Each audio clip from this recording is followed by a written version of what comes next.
예전에 음식을 되게 잘하시던 분인데 엉뚱한 그 재료를 섞는다든지 부엌을 찾아가는 과정에서 길을 헤매서 들어간다든지 이런 게 있어서 오셨던 분이시고, 근데 이분이 이제 치매가 아니래 라고 기분이 좋아서 돌아가시고 안 오신 거예요, 병원을. 한 3년 정도 지나고 나서 운이 나쁘게도 인지장애가 그때는 굉장히 심해진 상태로 오셨고, 약으로는 아주 좋아지는 걸 기대하기는 힘들다.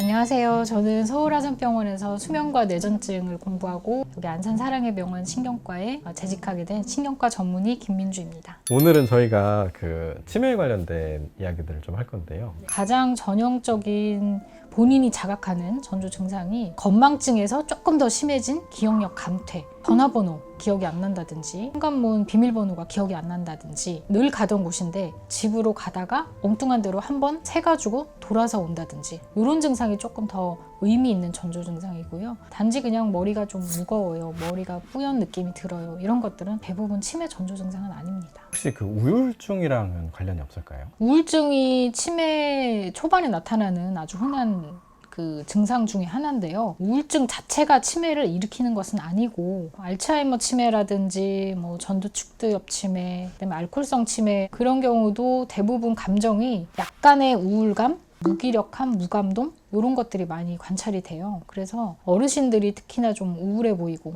집 밖으로 안 나가고 같은 장소에만 머물러 있으려고 그러고 새로운 걸 안 하려고 하시고 할 때는 단순히 우울증이 아니라 치매의 초기일 수도 있죠. 잠꼬대를 엄청 심하게 하시는 분들도 전조 증상 중 하나로 볼 수 있다라고도 하는데, 잠꼬대는 사실 알츠하이머 치매나 뭐 혈관성 치매의 전조 증상이다라고 하기는 힘들고, 다만 파킨슨병 같은 경우에 잠꼬대하고 연관이 있다, 이런 연구들이 있습니다. 근데 파킨슨병도 많이 이제 오래 진행을 하다 보면은 파킨슨 치매라는 것이 또 생길 수 있기 때문에 단독으로 좀 걱정이 될 때는 이제 인지 검사 한번 해보시는 것도 나쁘지 않다, 그렇게 생각이 되고요. 뭐 저는 외래에서 환자분들 만나 뵈면은 기억력 건망증 때문에 오시는 분들한테 그러면은 핸드폰 잃어버리셔가지고 크게 소동 난 적이 있느냐, 지갑을 잃어버려서 소동이나 소란이 난 적이 있는지, 이런 것들을 좀 여쭤보는 편이에요.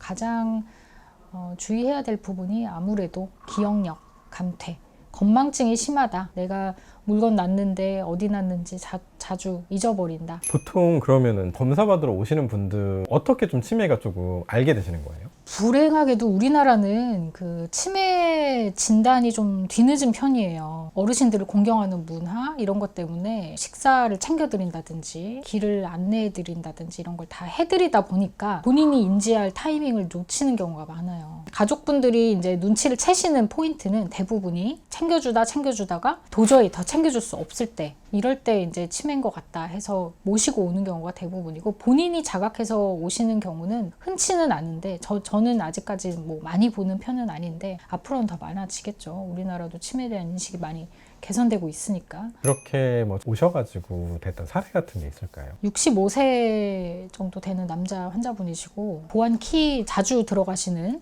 곳에 비밀번호를 잊어버려서 본인이 이제 너무 깜짝 놀래가지고 오셨어요. 겉으로 보기에는 큰 문제가 없었는데 확실한 인지저하가 발견됐고, 치매까지는 아니지만 경도 인지장애라는 단계로 분류가 됐었고, 기억력 위주의 경도 인지장애가 판단이 돼서 치매 치료제를 시작을 했습니다. 좀 일찍 시작을 이제 했는데 그 이후로는 인지장애가 더 진행되지 않고 일상생활에 아무런 지장 없이 잘 다니고 계십니다.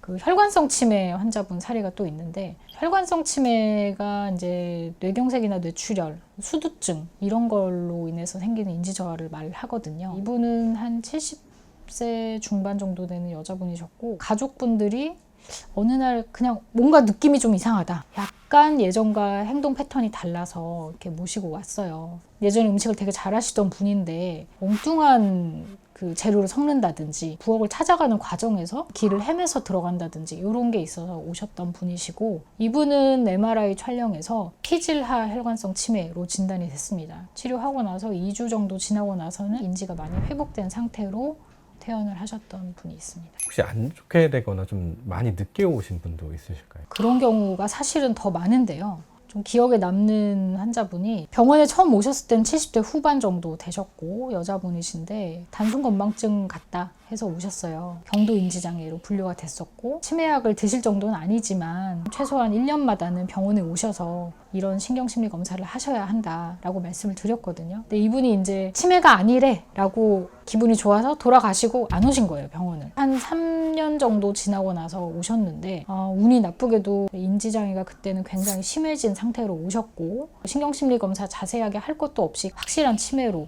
진단이 되어서 이미 조금 늦었던 그런 케이스가 있습니다. 이 시기 때 약을 써도 사실 더 좋아지거나 그렇지는 않은 건가요? 중등도 치매가 넘어가면은 사실은 지금 시중에서 사용하는 약을 쓴다 하더라도 드라마틱한 인지 개선의 효과는 기대를 할 수가 없어요. 약으로는 아주 좋아지는 걸 기대하기는 힘들다. 하지만 그럼에도 불구하고 약을 드시지 않게 되면은 아주 빨리 나빠집니다. 약은 확실히 그 속도를 늦춰주는 효과가 있기 때문에 초반에 발견했을 때 약의 효과가 좋고 늦게라도 발견됐을 때 약을 쓰시면은 진행하는 속도를 늦출 수 있습니다.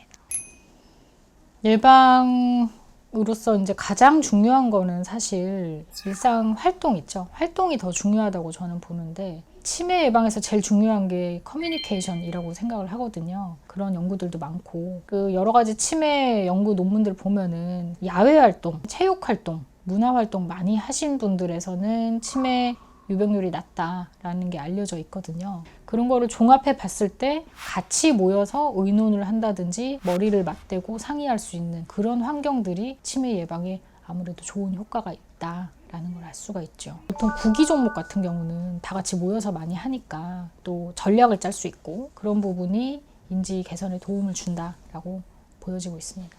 혼자 하는 것 중에는 저는 그 일기 쓰기, 그 다음에 가계부 쓰는 거를 권해드려요. 또 독서도 물론 도움이 되고요. 또 재밌는 거는 최근에 연구 중에 하나인데 비디오 게임, 컴퓨터 게임을 하시는 것도 도움이 된다라는 결과가 있었습니다. 그건 이제 미국에서 했던 거니까 저는 장기나 바둑 같은 거 있죠. 같이 모여서 할 수 있고 같이 좀 전략을 상의할 수 있고 결과에 대해서도 같이 토론할 수 있는 그런 게임을 좀 권해드리고 혼자 하는 것보다는 최소한 둘이 하시는 게 더 좋을 것 같습니다. 방에 틀어박혀서 혼자서 아무것도 안 하시는 분들이 제일 위험합니다.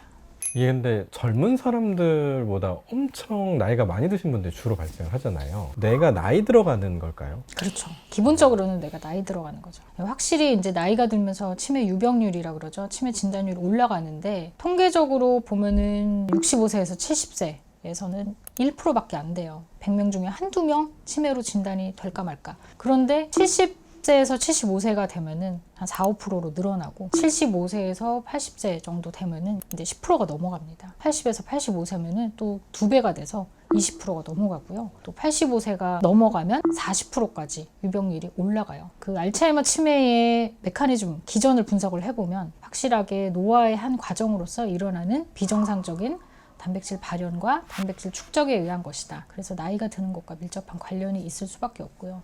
알코올성 치매 같은 경우는 알코올을 섭취하고 나서 생기는 대사 물질인 아세트알데하이드 같은 물질들이 이제 신경세포의 독성을 일으켜서 치매를 일으킨다고 돼 있는데 이런 것들을 처리하는 과정 자체가 나이가 들면은 떨어지기 때문에 좀 취약하다라고 볼 수가 있고 혈관성 치매도 마찬가지로 젊었을 때보다는 나이 들었을 때 여러 가지 혈관벽에 손상 인자들이 늘어나고 또 혈관이 좁아지고 이런 과정을 거쳐서 생겨나는 것이기 때문에 결국은 모든 종류의 치매가 나이가 들어서 생길 확률이 높아지고 위험이 올라가면서 생긴다라고 볼 수 있죠. 하지만 나이 드는 것 자체만으로 치매의 원인이다 라고 할 수는 없습니다. 아무래도 가장 좋은 것은 내가 건망증이 심해졌다. 가족이나 직장 동료들로부터 성격 변화를 좀 지적을 받았다. 너 요즘 왜 그래?